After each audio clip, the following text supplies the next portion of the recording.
Welcome to the E6S Methods podcast with Jacob and Aaron, your weekly dose of tips and tricks to achieve excellent performance in your business and career. Join us as we explore deeper into the practical world of Lean, Six Sigma, project management, and design thinking.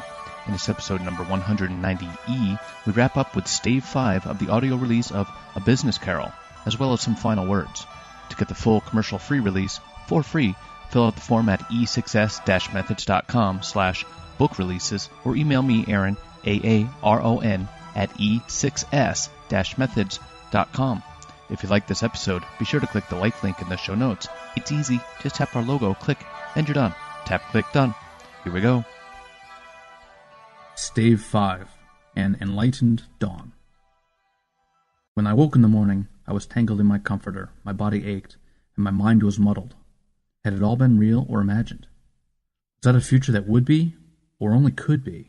I thought about the stories I'd heard of my grandfather, and how driven he was by profits.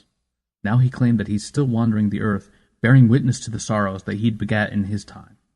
I could barely handle a single night of torment not of my own making. How would I ever handle an afterlife of perpetual misery? I curled into a ball and lay on my bed weeping for the future that I'd seen. I wondered how much of that future am I bringing into the existence with my own actions today? Would I visit that same future again, but with no guide to bring me home, and with no home for him to bring me to? Then I thought, this is Christmas Day. A day of joy, and here I am alone, weeping in my bed. If my future was to change, then it would be up to me. And if it was up to me, then why not start today? I found my phone on the nightstand and scrolled through my business contacts till I found the one I was looking for. I tapped it and waited for an answer, half expecting there to be none. Hello? Dave? Hey, I called to wish you a Merry Christmas. Well, thank you, Anwar.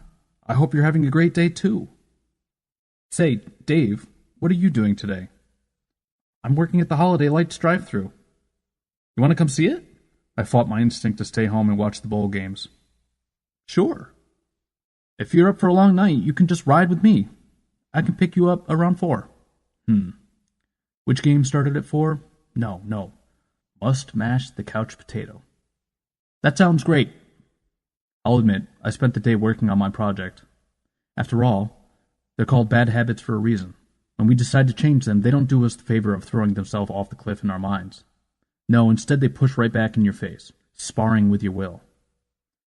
Even once they've been shoved down, they linger at the edges, just waiting for an opening to jump back in. But I took a new sideways tactic. Or maybe what Deming would have called the right tactic. I stepped back and asked myself, what was the real problem that I was trying to solve? Each time I came up with an underlying problem, I asked myself again, what caused that problem? I didn't stop until I'd reached the realm of quantum physics and Einstein's theory of relativity. Yes, it was a long day, and I had begun to really enjoy delving deeper into the problem. I found myself more excited about my project than I'd been in a very long time. By the time Dave was knocking at my door, I'd crystallized what I thought was the root of my problem and had a list of people to consult with on the next day back at work. As I was pulling my coat on, I noticed an oversized advertisement card peeking out of my mail still piled in the corner. It was for half-off carry-out wings for bowl game parties. Those bad habits, always trying to find a way back in. The light display was woven through local fairgrounds that sat in the middle of nowhere. Even though the sun hadn't set yet, the parking lot was filling with cars and buses. Dave led me to a large Grange building in the front of the parking lot. Inside, the hall was decked with boughs of holly and pine. Long rows of tables covered in festive table runners awaited the crowds of diners. Are you selling dinner, too? Oh, no. Tonight is a special community night, and everything is free for anyone who wants to come. They're welcome to make donations if they want, but tonight is our thank you to the community for supporting us. Dave led me behind the steam counters to a group of people in the kitchen area. Hey, guys, we have a new recruit. He put his hand on my back and urged me closer to the group. Anwar works with me, and let me tell you, he works hard all the time. They greeted me like a long-lost brother, and an elderly woman said, You look like a strong young man. I think we'll put you on dishes. Can you handle that? Sure. How hard could it be? If you show me what to do, I'll try my best. At first it was easy. As the public filed in, I made sure there was clean plates, silverware, and trays available. But then a person went to the front of the room to make an announcement. At the same time, Dave appeared next to me holding 2 large rectangular tubs. Now that you've had time to warm up, the fun begins. He handed me a tub. When they leave, We'll clean up their tables for the next people." The man in the front of the room was saying, "Okay, kiddies, young and old. It seems the sun has finally set and Santa has released the elves back to us. Now it's cold out there tonight, and we don't want to scare away the magic." He held up stuffed jackets and hats in each hand that looked like honest-to-God blueberries, while veteran parents exchanged knowing grins and soothed fears in the newbie adults. "Okay, folks, first train of the night." He motioned to the table closest to him. "Let's start out with this group right here." They filed out of the room after him in an exciting gaggle. Dave led the way to the vacated tables and showed me how to best stack the trays so it would take fewer trips. We wiped down the tables. Then he led me back to where two guys were running a dishwasher the size of my car. Dave showed me where to unload the tub, then said, "Well, I gotta start shuffling the coats over to the exit building, so as long as you don't end up in there." He pointed to the mouth of the steaming beast of a washer. "You're doing better than fine." That began 3 hours of non-stop running. It was a blur of pick up trays into the tub, wipe spills and crumbs from the tables, drop dishes off to the dishwasher, take clean dishes from the front of the steam line, rinse, wash, and repeat. But it was enjoyable. Everyone in the group joked around. A feeling of unity in our common goal to provide the guests with the best night ever brought us a happiness. Maybe that's not the right word. It was more like an easy peace that you feel when everything is in sync and you're part of a greater whole. At one point, I thought this must be what bees feel like, and I almost envied them for their lifestyle. And to be honest, I hadn't even realized that 3 hours had passed until Dave caught me, almost literally to say, "We're the last train. Put the tub over there and follow my lead." I did as he said, and watched as he called the last group to follow him. In the next room, rounded blueberry coats hung on temporary racks with sizes marked above them. Dave explained as he went, "Okay, folks, find any that fit comfortably. There's plenty to choose from. And don't forget your hat." The hats looked like puffy, frosted blue crowns with tiny stems on the top and blue fuzz-lined ear flaps that reached down to tie under the chin.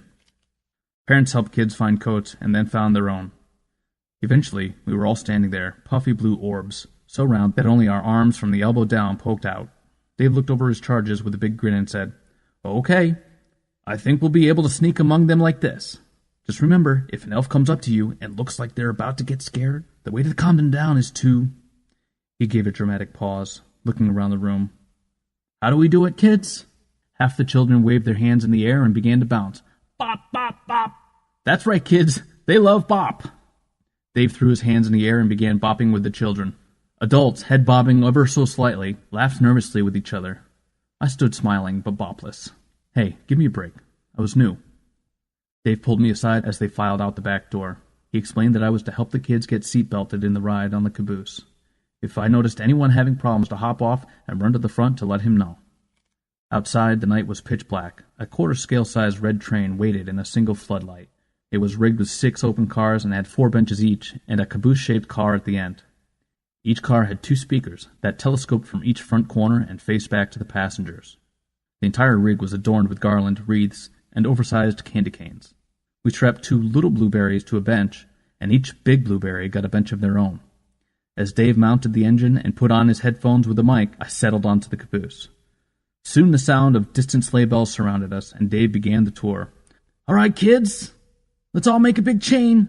Everyone hold a hand on each side. We're going to dim the lights so we can sneak without scaring them." We formed a snaking human chain from front to back. I was holding the hand of a 5-year-old girl in the car in front of me. The lights dimmed slowly, and we were left in utter darkness. The sound of the sleigh bells drew closer and gave way to jingle bells as the train began to move out. Ahead, an arch of lights began to sparkle, in time to the music, growing brighter as we got closer. When we passed under it, a tunnel of lights grew forward into the darkness until we'd reached the other side, where small lights on either side of the trail began to dance like fireflies, lighting only the next 50 feet as we advanced up a slight incline. Dave whispered over the speakers, "Okay, kids, it looks like we've made it inside. You don't have to keep holding hands if you don't want to." I turned to see the lights at the rear fade, leaving blackness in our wake. As we rounded a bend, jingle bells faded into an upbeat melody of different Christmas songs, and fireflies ignited a growing display of LED lights, cosmic ribbons, dancing hoops, and strobes that danced and flashed in time to the music. The children watched in awe and pointed at the different effects. At one point, a white rabbit hopped across the display, stopped, sat upright, and clapped big paws in time to the music. The children, and even some adults, clapped along. Then some of the lights broke free from their moorings, pouring from the display to swirl around the train in a ballet of graceful leaps and bounds. Looking closer, I could see people dressed as elves, with pointed hats and shoes, their bodies wrapped in lights. The children laughed as the elves joined up into a can-can line. Suddenly, the smallest elf broke from the line and stood motionless, while the others continued behind her. The single elf stared curiously at the little girl in front of me, who'd been too transfixed to move or even close her mouth. Her sister, realizing the gravity of the situation, shoved at the girl's coat and said, "Bop! She's going to recognize you and get scared!" Broken from her trance, the little girl began to bop, stiffly at first, then with enthusiasm. The elf, matching the little girl's rhythm, danced forward and gave her a kiss on the cheek before performing a chassé high into the air and bounding off with grand leaps. Parents and children alike oohed at the sight. You are listening to E6S Methods Podcast, brought to you by E6S Industries. Join us on our website at www.e6s-methods.com. Journey through success. Are you tired of hearing our commercials? Wouldn't you rather hear your own? Buy a 1-minute spot to reach hundreds of listeners each week on Stitcher Radio and iTunes. Showcase your product, market your service, or maybe even reach out to a potential employer in a truly creative and unique way. Contact us through our website for more details, www.e6s-methods.com. Journey through success. We pulled away and meandered through a fantasy world of lights and sound. At one spot, a 15-foot guitar, a 20-foot keyboard, and a 10-foot drum set played among a string-sectioned forest of spiral Christmas trees, all synced to the Sarajevo Carol of the Bells by the Trans-Siberian Orchestra. As we neared the end, a laser-enhanced display synced to Gangnam Style had all the blueberries, big and small, bouncing to the music and waving their hands in the air. Their exuberance rocked the entire train, causing it to lurch along. I was surprised to discover that I, too, was bobbing rhythmically, my hands occasionally slipping above my head to fling about in time with the music. But sadly, all good things must come to an end. We exited through another tunnel of lights and came to a halt in front of the large building, its facade transformed into a large ginger house guarded by nutcracker sentries. Dave came over the speaker saying, "Okay, kids, help me get these candy canes off the train. We don't want to risk leaving any of them out here where the elves might get hold of them and get sick."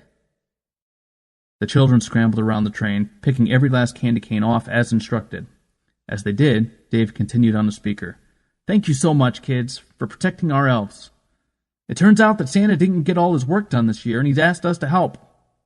When you go inside, after you take off your blueberry camouflage and find your coats, go to the table in front of the big tree.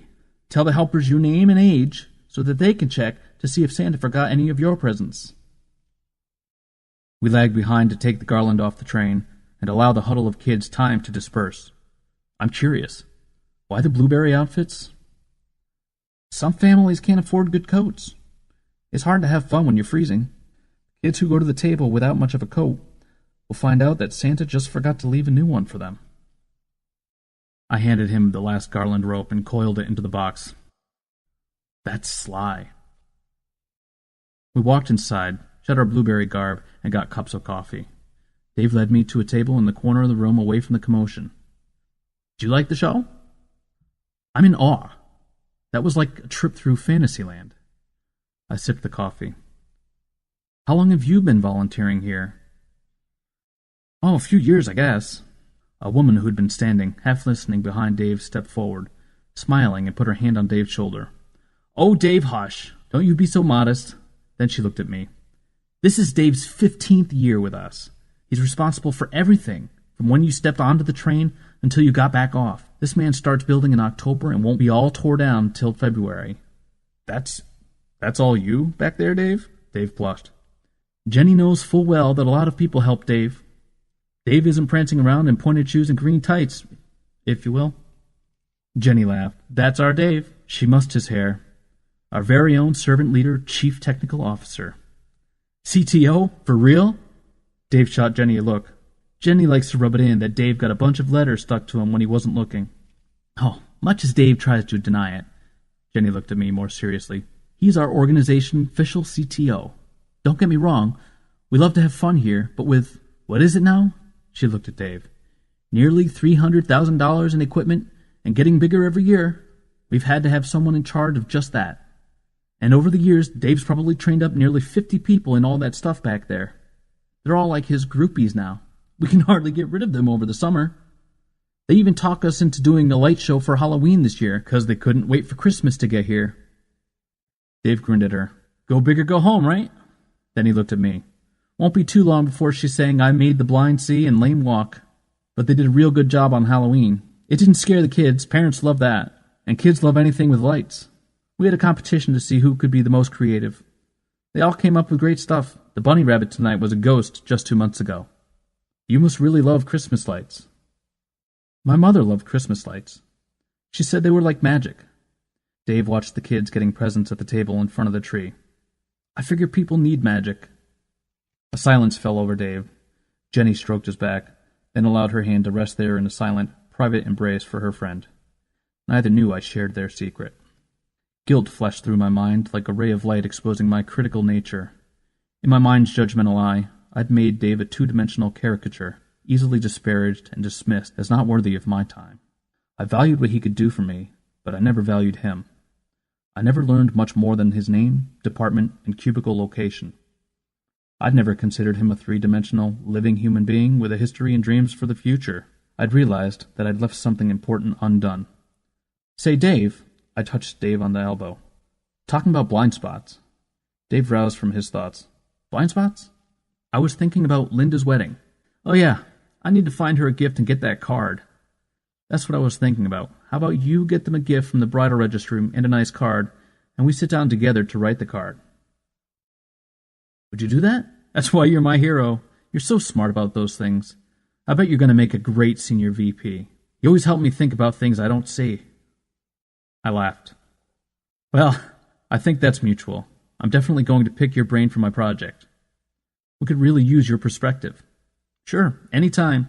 Dave will try his best. This time, when he started to talk in the third person, I smiled inwardly.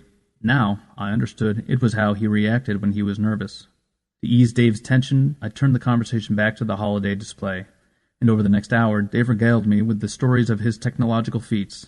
Of course, Dave would never speak of them so boldly. Time flew until he was dropping me back to my bachelor apartment, that felt smaller and darker as I put a pot of water on for tea. I'd volunteered for plenty of things in the past, but this time it was different. This time, it had left me different. My usual MO was to help out somewhere to assuage some contrived guilt du jour. I arrived eager to pay penance, but their tasks were always boring. My vow of a year of volunteerism would slip to 6 months, then to just a month. In the end, I rarely ever returned for even a second shift. To be honest, even during the first shift, I'd check out mentally and bide my time doing the minimum acceptable. I just wasn't cut out for recreational martyrdom, like those people who wrap their entire identity in some cause that they wear on their sleeve like a superhero patch for all to see. Hell, if I was honest, the only time I ever volunteered was when I felt like my own superhero patch was soiled and in need of buffing. But tonight was different. The volunteers ranged from captains of industries to titans of technologies to bus drivers, housewives, and retirees. And the only thing they did with their sleeves was roll them up and set about the single purpose of serving the community the most special night possible, as a tribute for all the support the community had given them. I'm sure they ran a tight budget, but during that night, there was no complaining about funds or attempting to guilt the guests into opening their wallets. Instead, each and every guest, no matter how ragtag or homeless, was treated like royalty.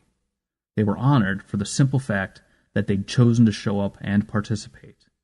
I made up my tea and settled into the couch, the strange Christmas card in my hand.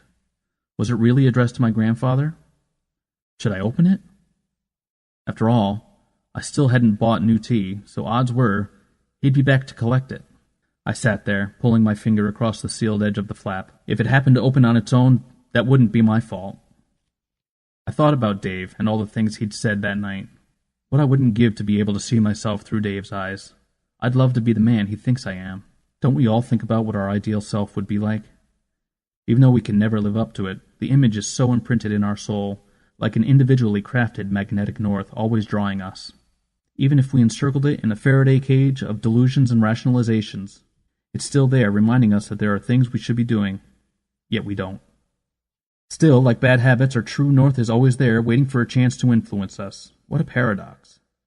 A life spent running from both the bad and the good. Or was it hiding? The warmth of my finger must have softened the glue on the envelope flap. It began to peel up, and I helped it along.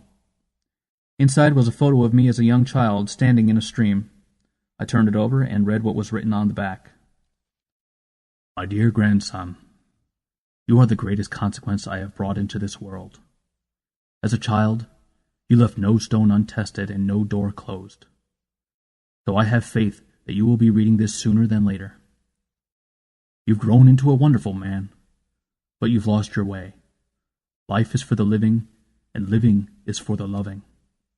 You need to remember how you loved life as a child and stop tinkering at the edges. Stop hoarding tiny crumbs while the loaf of life grows stale right in front of you. Break the bread and spread it around. Stop chewing over the tiny scuffles in your life and look outward. There are great battles to be waged. Go big or go home. I have faith in you, Anwar. The time is now, and the person is you. Go for the bigger win. Postscript. What magic will you bring into the world in the new year? Tremendous change is sweeping the globe. People are changing, businesses are changing, even countries are changing. Paddling around in a churning sea of complexity, we have two choices.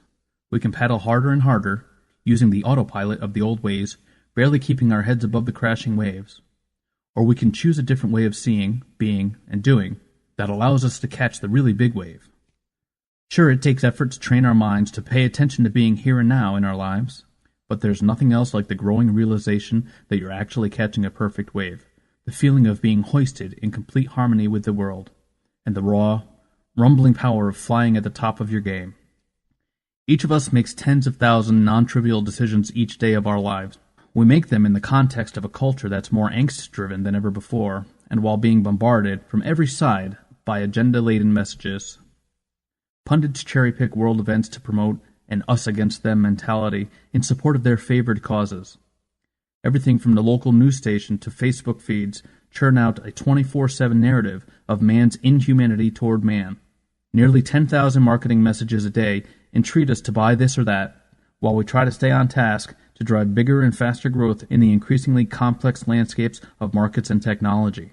And we're making those decisions as simple human beings who are as fragile as we are resilient. Because we're only human, we're prone to mistakes, but also capable of incredible innovation. We're evolving a global conscience, the pooled spirits of individuals choosing an accountability mindset. People who are choosing to be leaders in their own sphere of influence to bring about a brighter and healthier tomorrow for all. They've switched off the autopilot, set aside the us-against-them mentality, and dared to challenge their own thinking in pursuit of the unvarnished truth. They recognize the tools we've used in the past no longer guarantee anything in the future. That clear-eyed perspectives enables the good decisions that we want to make for ourselves, our families, and our businesses. We need to look at alternative ways to structure our society, new ways of addressing our problems, sustainable ways for ourselves and our grandchildren. We have to change our habits, change our economic models, and change our way of viewing the environment, technology, and politics. Most importantly, we need to change in our hearts, just as Scrooge needed to change his in A Christmas Carol. We invite you to step outside your normal experiences and see reality from a different perspective, or better yet, from 2 or 3 new perspectives. We invite you to share our vision to transform the world and find the courage to create a better future for all of us. 27 states have passed, and 14 others are working on laws to permit benefit corporations that allow for-profit corporations to operate at higher standards of corporate purposes, accountability, and transparency, while still participating in the free market. Patagonia Inc., at over $540 million in annual revenues, is probably one of the most widely recognized benefit corporations out there today. This new form of corporation allows directors and officers to consider the non-financial interests of their workforce, community, and the environment, along with their profit motive when making decisions. But you don't have to be a benefit corporation to do good.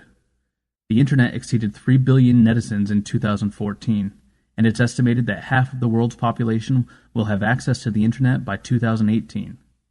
Larry Page at the helm of Google, John Chambers at the helm of Cisco, and Mark Zuckerberg at the helm of Facebook are among the leaders in the pack pushing the tendrils of broadband Internet access further around the globe. At home in the U.S., Google Fiber is bringing unprecedented broadband speeds to the masses.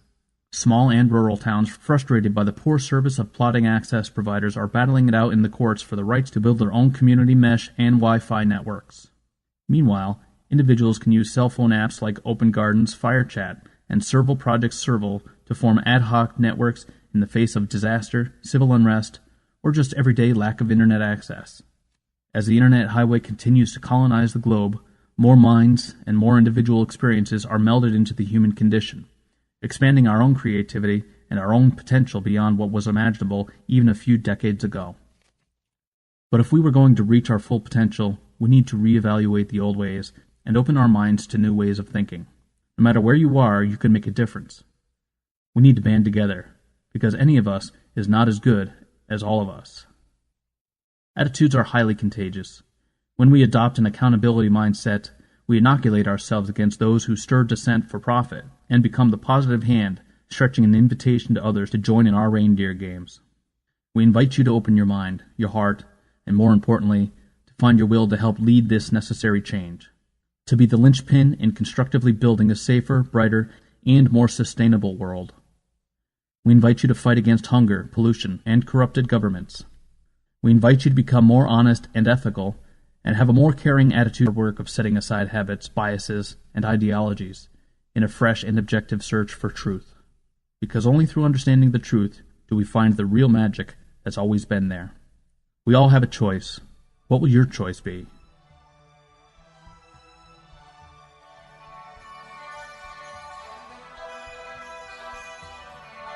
I want to thank Anwar and Dennis for this great story and allowing me to read it and create an audio version. I want to thank anyone who is listening to this story. I will attest I have a great new respect for those who do this for a living, creating audiobooks, doing voiceover acting. This is tough work. This was a very short story, and I had a hard time. Hopefully you didn't notice it very much. Happy holidays to everyone from me, Aaron Spearin, and from all of us at E6S Industries. Have a happy new year. Thanks for listening to episode 190E of the E6S Methods Podcast. Be sure to get your free copy of A Business Carol and share it with a friend. Break the bread and spread it around. Jacob and I wish all of our listeners out there a happy holiday, whichever one you celebrate. Happy Kwanzaa Christmas.